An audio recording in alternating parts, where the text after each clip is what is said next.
Hello, everyone. This is number 5 in my ongoing series on Bible prophecy. The idea is to cover varied interpretations of Bible prophecy through the ages from ancient to modern times. Keep in mind from that title, I'm not offering you anything other than a history of ideas. That is, I'm not suggesting this view is right or this view is wrong. Many of these interpretations have been falsified by history. There's a few that haven't yet because they're still in the future. But if you look in the past, every single interpretation or scheme has basically come to naught, at least as historians would see it. Now, remember, when prophecy seems to fail, people have ways they can adjust it and say, well, actually, it didn't fail. It really happened. And we've covered some of those already in looking in the previous episodes, and we'll be hitting on that again today. So in this episode, number 5, we're still in the book of Daniel, and we've come to chapter 9.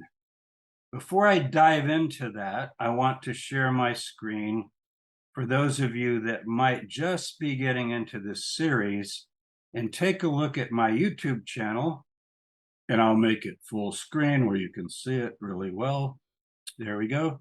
So this was number 4. I did Daniel chapter 8. I'm just going through. So we've done 2, 7, 8, and now we're doing 9.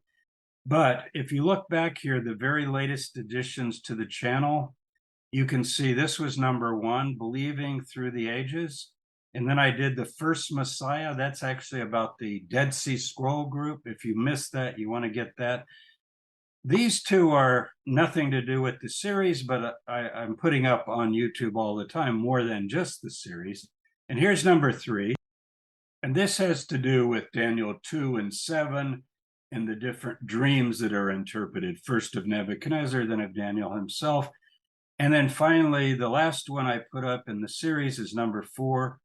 It's called Why the End Should Have Come in 164 BCE.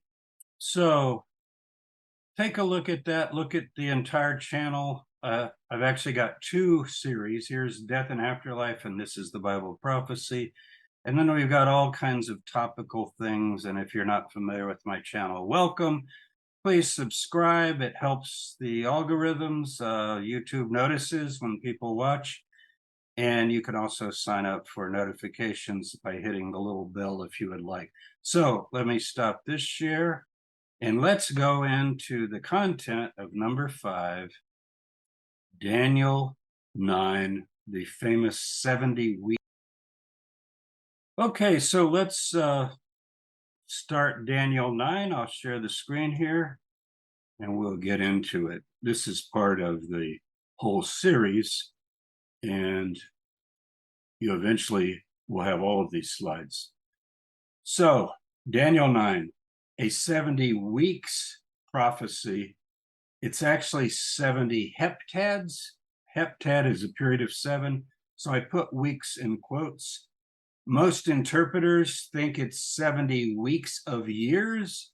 So if you do 70 times 7, a week would be 7 years. Then you would have 490. So Daniel 9 has been understood by most interpreters as a kind of 490-year countdown so that you could actually calculate. Now, by far, this is the most influential prophecy in the Bible when it comes to any kind of calculations of the time of the end. It's one thing to talk generically about wars and rumors of wars and earthquakes and famines and this war and that war, but in terms of how do you really know when to flee the scene? How do you really know when you're getting very, very close to the end of the age, as people interpret it? Daniel 9 is the prophecy everybody uses.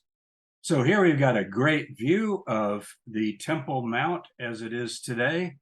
This is not a mosque, by the way. A lot of people misunderstand that and they think of it as the Mosque of Omar. It's actually the Dome of the Rock. This is the Mosque of Omar. This is the Church of the Holy Sepulchre. This is now called basically David's Citadel or Jaffa Gate, right here where you enter the city from one of the main gates. And there are various other features, but you can kind of see the old city outlined here. So Daniel 9 has a lot to do with this real estate right here. These acres of what Herod the Great enlarged as what we call today the Temple Mount. And this is where Herod's temple stood. So let's get into it. As I said, it's really heptads. Weeks is a possibility. A week of years would be 7 years, 490 total. It breaks down, though, into periods. So what you have is a first period of 7 weeks. So that would be 49 years. Something's supposed to happen. And then after 62 weeks, which is another 434 years, something else happens. So happening, total 483. And then a final week, if you had 7, you'd have your 490. It's pretty simple in that sense. So event 1, event 2, total 483 years, last 7 years, one final event. Okay.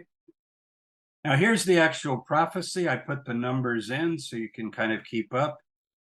First of all, you have a list of things that are about the Jewish people, Daniel's people, the Israelite people.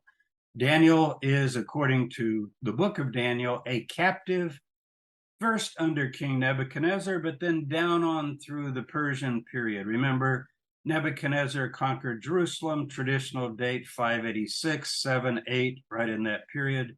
And then the Persians conquered Babylon, the famous King Cyrus the Great, in 539 BCE. So Daniel's a captive of the Babylonian captivity, according to the story. Many scholars believe it was written long after that and set back in the time of Daniel. But whatever the case may be in that regard, as far as authorship and dating, let's look at the content. So 70 weeks, let's go with the 490 years, are decreed concerning your people, the holy city, that's definitely Jerusalem, to finish the transgression, to put an end to sin, to atone for iniquity, to bring in everlasting righteousness, to seal both vision and prophet, and to anoint a most holy place. This is sometimes read as a most holy one, but in context, it's talking about a place that at the end is going to get vindicated. Very much like Daniel 8. Remember the last verses of that vision have to do, and then this sanctuary will be vindicated or put right. And so this has to do with the Jewish temple, the holy place, being reestablished after the exile. When there is no temple, it's been completely and utterly destroyed, and it lies desolate with weeds and fields growing around it. So the setting of this is Daniel, who's the writer in this chapter. He's meditating on the book of Jeremiah, and Jeremiah had prophesied that the exile of the Jewish people to Babylon would last 70 years. And then he's told by a heavenly messenger, actually, it's not 70 years, but it's 77s of years. And that's taken then as 490. So 25, these are verses, chapter 9. Know therefore and understand that from the going forth of the word to restore and build Jerusalem, Jerusalem's been destroyed. Well, the first decree to go back and rebuild was Cyrus the Great shortly after he conquered in 539. And so you could start there. But then 100 years later or so, Ezra and Nehemiah come and actually begin the work. So, we're going to see the question of when do you start this prophecy? So notice, from the going forth of the word. So it could be Cyrus the Great. It could be one of the other Persian kings that allowed Nehemiah and Ezra to go back. But it has to do with restoring and rebuilding Jerusalem. So please keep in mind the context. It's very important. Jerusalem was destroyed. Let's just pick 587, the middle date of the three usually proposed, 6, 7, 8. And this is written to address that. So the idea is it's going to be rebuilt, restored and rebuilt. So first of all, it's going to be 49 sevens or 7 weeks, 49 years, if you go at the year interpretation, till the coming of an anointed one, a prince. Now, the English translation prince, it's nasi, does not necessarily mean the prince as in the son of a king. It can also mean a priest. And we think in this context, it means a priest, because when the Persians allowed the Jews to go back and restore and rebuild Jerusalem, they allowed them to anoint a priest. His name was actually Yehoshua. If you look in Zechariah, this is thoroughly described, and I'll get to that in a minute. And he would be called a Nasi Ha'edah, prince of the congregation. He's the spiritual leader.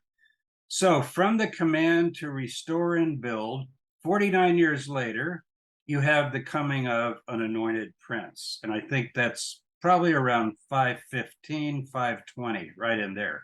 That's when the temple is rebuilt and the city and the walls are beginning to be rebuilt. Then it's going to be 62 weeks. So then you have a long gap of 483 years, 62 times 7. It will be built again. Now, this is not just the temple. You can tell this is the city with squares and moat, but in a troubled time. So there you've dashed ahead 483 years. You basically just said there's going to be trouble. And there was. There's all kinds of things that began to happen. But particularly after 483 years or 62 weeks, the anointed one or an anointed one, it actually says "an," was cut off. Now, Christians later try to make this Jesus, and I understand that. We'll cover that interpretation. But just reading it in context, we're trying to restore and rebuild Jerusalem in 587 BCE from the Babylonian destruction. And they're not allowing priests or kings, but finally the Persians allow the establishment of a high priest. His name is Yehoshua or Joshua, as I said. So it's going to be built again, and then an anointed one is cut off. We'll talk about who that is in a minute, but we actually have to go forward 483 years, and he's going to have nothing, meaning no power. And then the people of the prince, a ruler or prince, it just means nasi, a ruler. It's all it means. Don't think of it as prince and a king in English. The people of the ruler who is to come shall destroy the city and the sanctuary. Now, this word destroy means bring to ruin. It doesn't mean all the walls get torn down and so forth necessarily. Could be interpreted that way, but that's not what it has to mean. And its end will come with the flood, and to the end there will be war and desolations are decreed. But notice this, he, that's this prince that comes, the prince who is to come, who devastates the city and especially the sanctuary, the temple, he will make a strong covenant with many for 1 week. So he makes a 7-year covenant, and half the week of that 7, we think, the second half, he causes sacrifice and offerings to cease. So even though the temple has been rebuilt by now and restored, some ruler is going to come in and stop sacrifices. So let's stay with the track here. Anointed prince comes after 49 years, and then anointed prince cut off and has nothing that from that lineage, I think, of priests. And then this other figure comes who's obviously not Jewish. He's against the city and the sanctuary, and he stops sacrificing. And then on the wing of abominations, he begins to do horrible things in the temple that are unholy, like sacrificing a pig on the altar, which would be unclean. It's one of the things he does. Historically, as we trace this, will come one who makes desolate. So this becomes the abomination of desolation, as it's called in chapter 11 and also in chapter 8, until the decreed end is poured out on the desolator. Now notice the word until here. It doesn't say how long that will be. But remember, we have a period of 490 years where all of this is supposed to take place.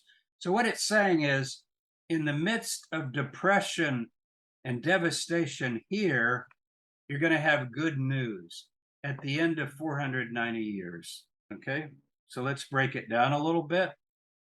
Here is the historical interpretation. This is what many, if not most, scholars would go with in terms of how to interpret these 77s. So you begin with the decree to restore and build Jerusalem. Since there's several of those efforts under Persian rule, it's difficult to put an exact date. But since the priesthood was restored in Zechariah 3, that's in 515 BC, we might be talking about something 49 years before that. And then the cities and walls are rebuilt in a troubled time. So that would be obviously Nehemiah, Ezra, and others who came and facilitated that. You can read about that in the books of Ezra and Nehemiah. And then after 62 weeks, that's 434 years, something happened. A very famous priest, Onias III, who's a direct descendant of the priest Joshua that was anointed as the high priest when the people returned from Babylon. He was killed. He was actually murdered, and he was murdered by Antiochus IV, Antiochus Epiphanes. If you watch this series, boy, you know that name well. Bound 170 down to 164, he has his brief rule in terms of invading the Holy Land and so forth. Anyway, he makes Jason the high priest, who is Onias's brother. And the reason is Onias is supporting the indigenous Jewish faith in the Jewish temple. Jason is allowing Hellenizing Gentile customs to come in.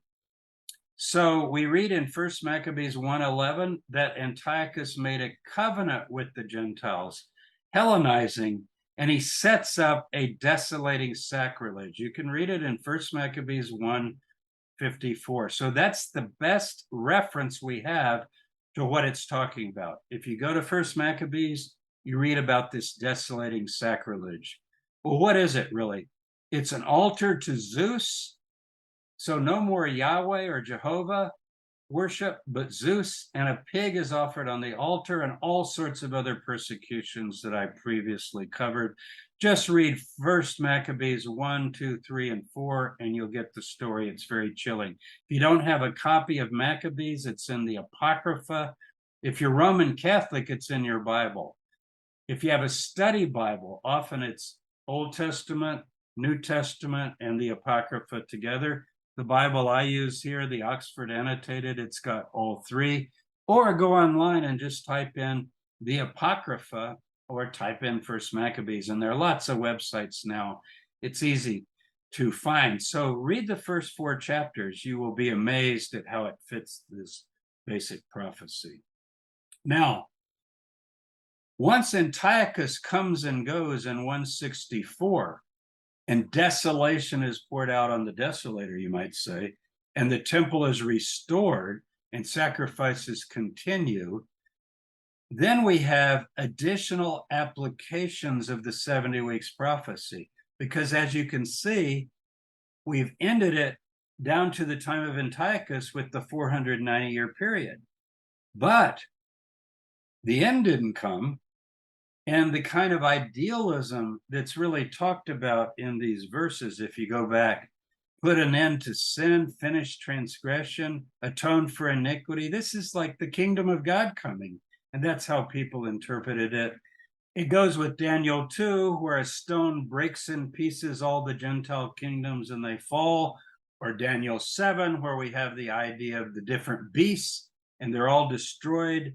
And finally, the little horn, Antiochus Epiphanes, persecutes God's people, but then the people receive glory and power and rule. And this is basically saying the same thing as historians read it. But what we've got here is a clock ticking. So once we start the clock, it's 490 years. Well, what happens? 490 years passes. We get past 1 Maccabees. And Antiochus is long gone, and now we have Jewish king priest like Alexander Jannaeus, John Hyrcanus, and others that are ruling over the people from the Maccabean period from 164 for 100 years until the Romans come in. Well, this prophecy doesn't seem to include the Romans.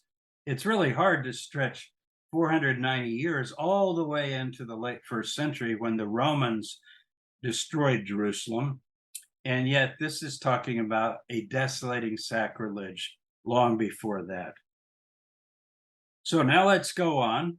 In the late Second Temple period, you begin to get reapplications of this prophecy because we get past the time of Antiochus Epiphanes and the kingdom of God does not arrive. So what do? You read Daniel 2 and Daniel 7 and Daniel 8 and now Daniel 9, and it sounds like this is some kind of final evil ruler, and then everything's going to be restored. So the first community we can track, and there are two of them, the Dead Sea Scroll community and then the Jesus followers. The first one we can track, first century BCE. If you want the dating on that, look at the previous video on the first Messiah. I go through all that.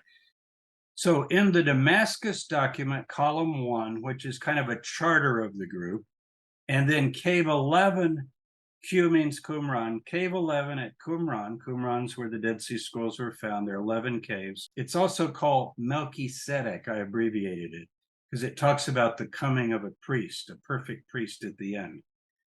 Well, what it says is that they are expecting something in the first week of the 10th Jubilee. Now, what is this 10th Jubilee?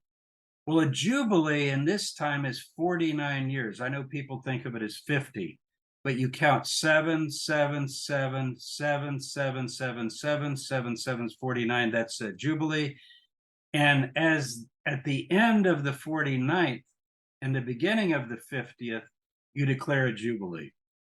So 10 Jubilees is 490 years. What they're saying is in the first week of the 10th Jubilee, that would be 7 years into the final 49-year period. So that would only leave, 42 years. You're getting very close to the end, and that's what this is about, predicting the end. Now, in the Damascus document, they start with the Babylonian captivity.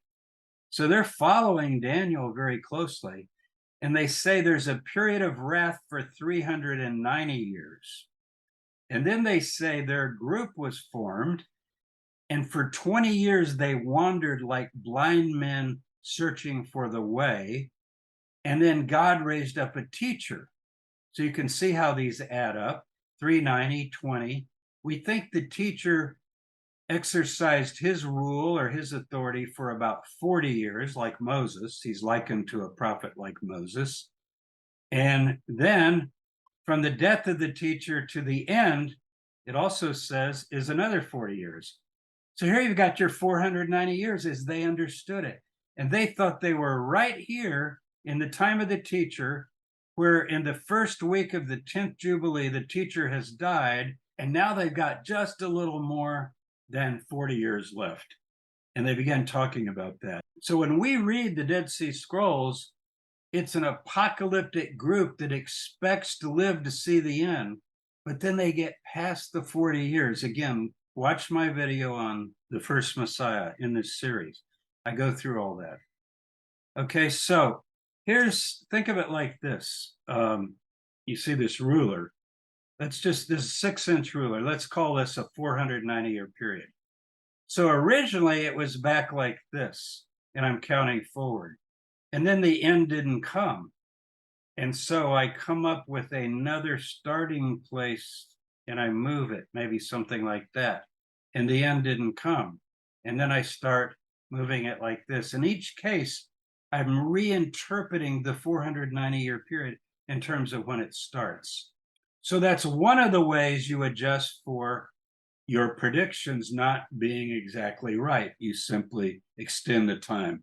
And that's what the Dead Sea Scroll group did. They said that all the prophecies have been fulfilled.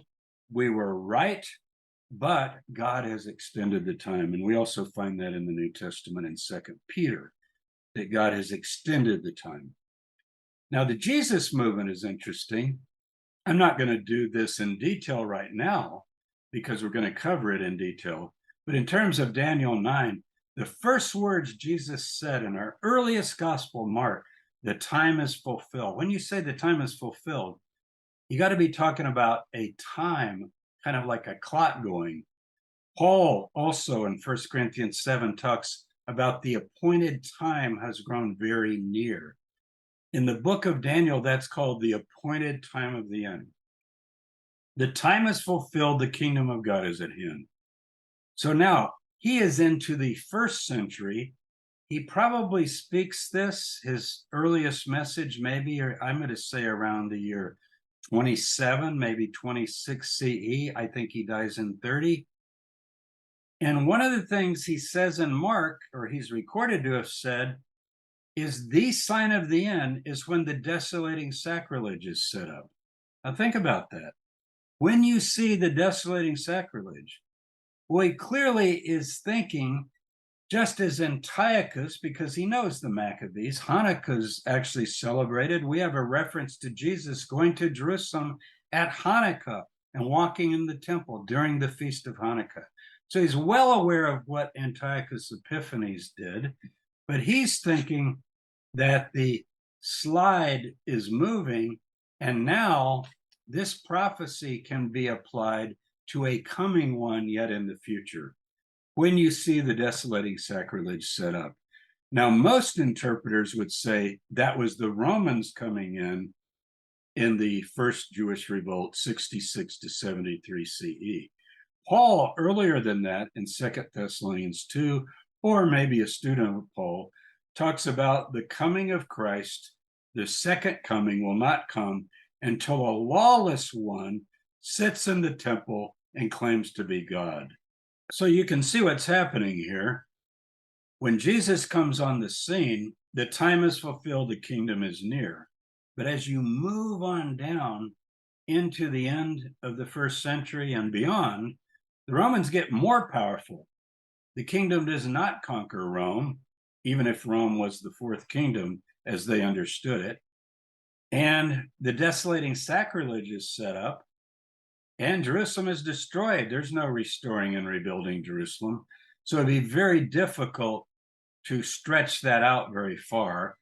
And this lawless one who sits in the temple, Paul's probably thinking of an emperor. Some of you might know who it is. Caligula, he's called, right? Gaius Caligula, who ordered his statue set up in the temple in Jerusalem in the year 41. But he was defeated by his Praetorian Guard, and it didn't actually take place. But Paul is writing after that, and he's thinking, well, that's going to happen, because he's reading Daniel and he's applying it to his own day. So he's moving it forward. Josephus does the same thing. The historian Josephus, who lived through the Jewish-Roman War and the destruction of Jerusalem. And what he says is there was a prophecy in our sacred scriptures. He's writing as a Jew. And he said, what more than all else incited them to war, the Jewish war that broke out in 66. And he was part of that. He fought against Rome for a while.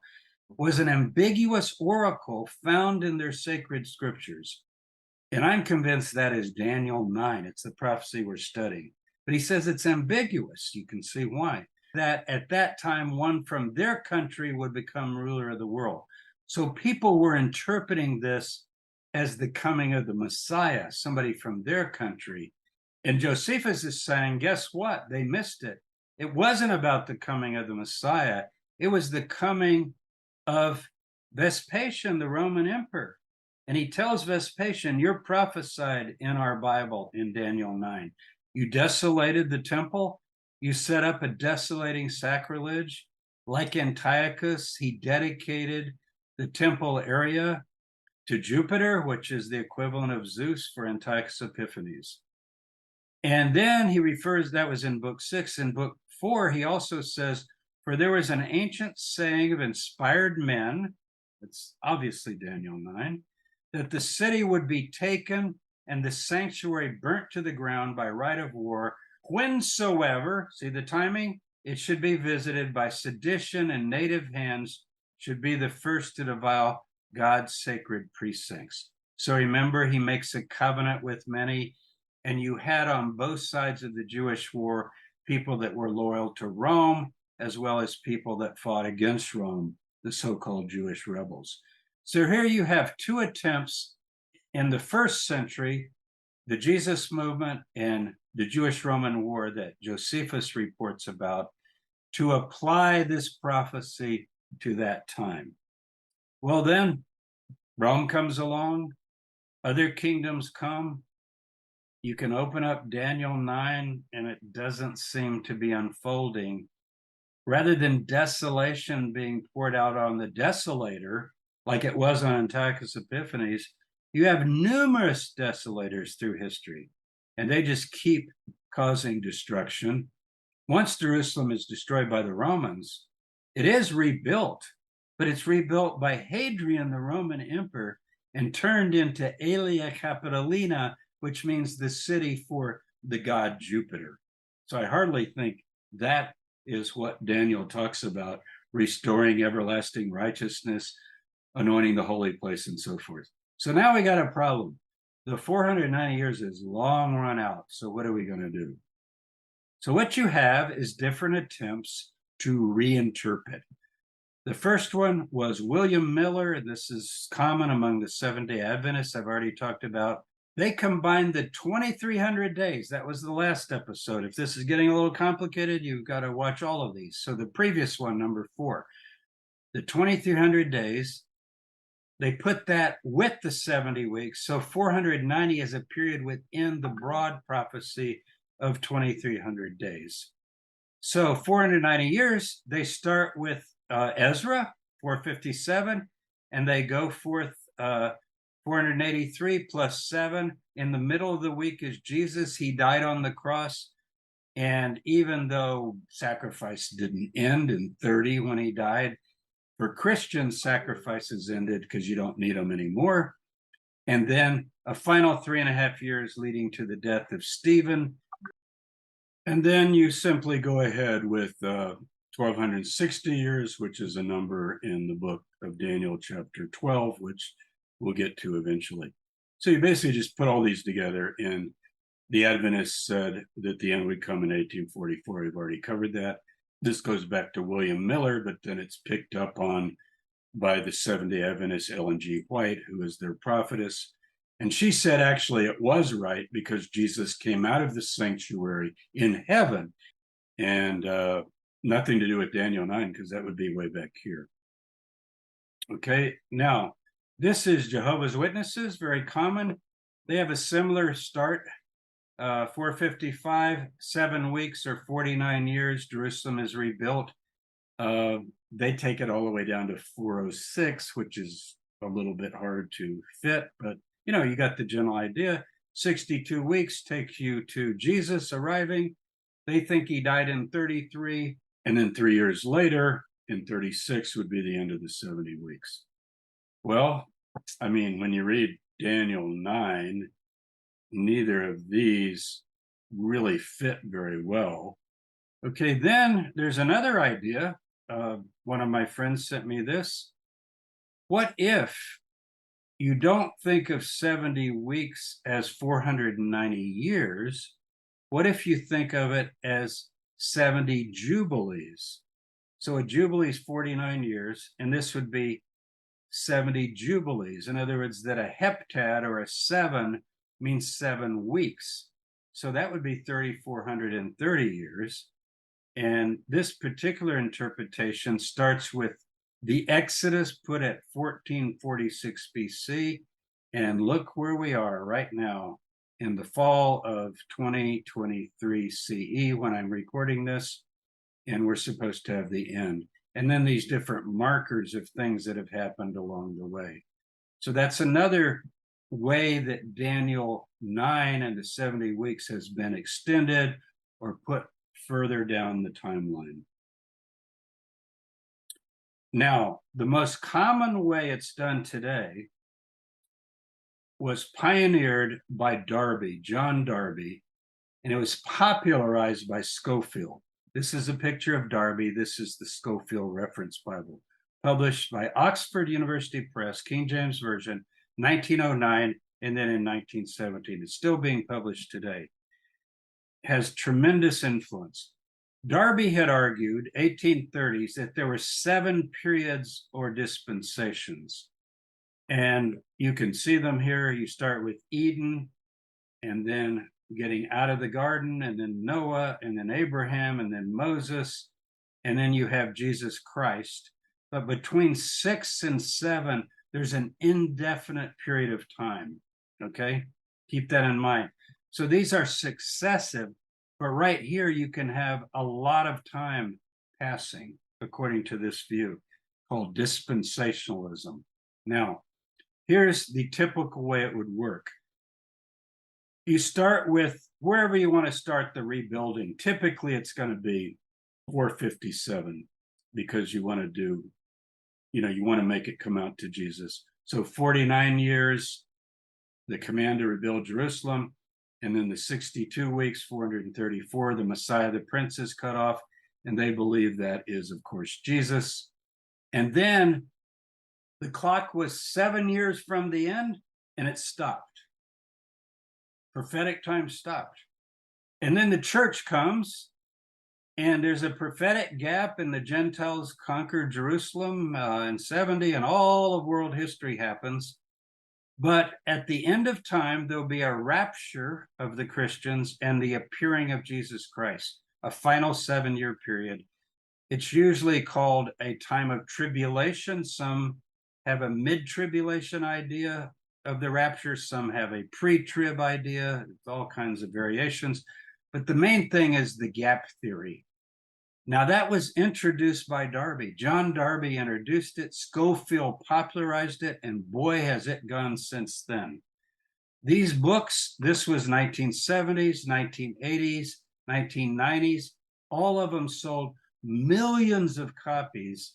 And this Darbyite dispensationalist view is embedded itself in the minds of many, many evangelical Christians today who are oriented toward the fulfillment of Bible prophecy.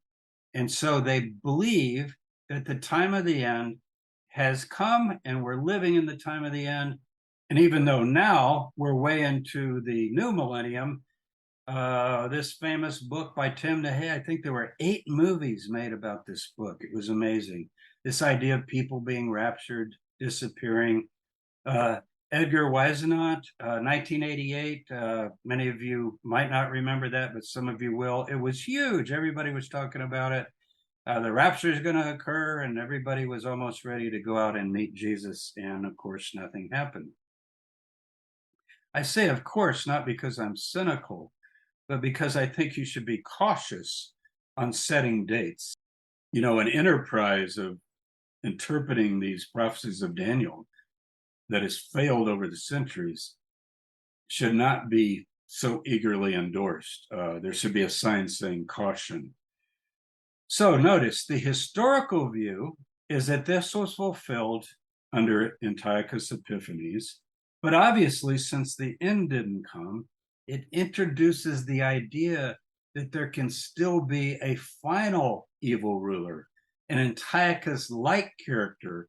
And then if you put the indefinite gap between the 69 weeks and the final week, then you can just go indefinitely.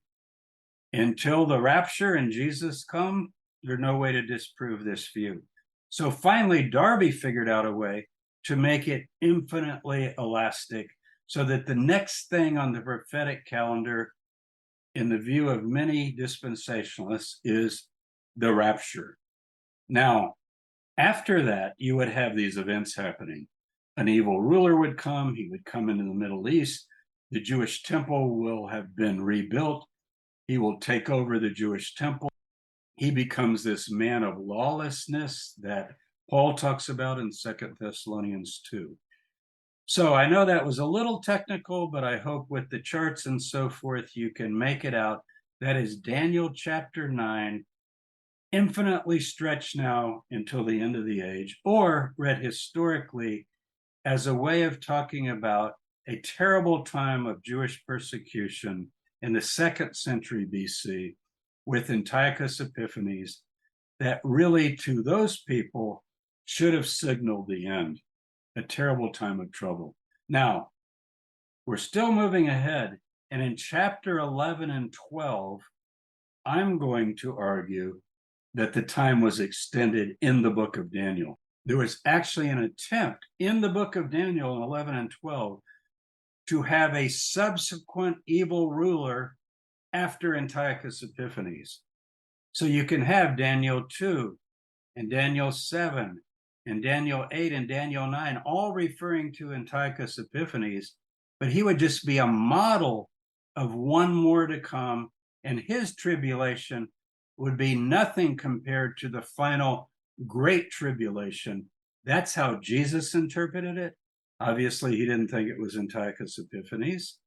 That's how many have interpreted it today, that we're still looking ahead to this great tribulation. And Jesus refers to Daniel 12, the first few verses, about a terrible time of trouble that never in the past has happened and never again in the future will happen. So next time we're going to go on and we're going to do Daniel 11 and 12, and we'll see how these prophecies were extended as I understand them. Take care, everyone.